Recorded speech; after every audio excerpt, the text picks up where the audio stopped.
تیسرا سوال ہے کہ اعتکاف کی نیت کر کے مسجد میں کھایا پیا جا سکتا ہے؟ یہ ایک بڑا مغالطہ ہے. اس والے سے علامہ ابن عابدین شامی رحمۃ اللہ علیہ نے فتاوی شامی میں صراحت کی ہے کہ نفلی اعتکاف بھی ہو جو سارا سال کیا جا سکتا ہے. اب یہ کرتے ہیں کہ نویت السنت الاعتکاف نفلی اعتکاف نیت کر کے مسجد میں باتیں کرنا شروع کر دیتے ہیں، کھانا پینا شروع کر دیتے ہیں. کھانے پینے کے لیے یا سونے کے لیے نفلی اعتکاف کی نیت کرنا یہ جائز نہیں ہوتا. ایسا کرنا کھانا پینا درست نہیں ہوگا. اس کے لیے یہ ہوگا کہ نفلی اعتکاف کا طریقہ یہ ہوگا کہ نویت السنت اعتکاف کرے اور پھر اس کے بعد کچھ ذکر و اذکار کرے، نوافل پڑھے، پھر کھا پی سکتا ہے، آرام کر سکتا ہے.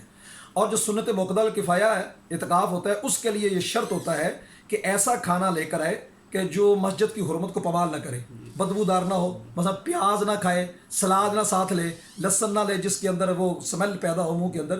تو ایسی چیزیں نہ لے جس سے سمیل پیدا ہوتی ہے اور مسجد کی حرمت پامال ہوتی ہو. ایسا کھانا مسجد میں جائز نہیں ہے.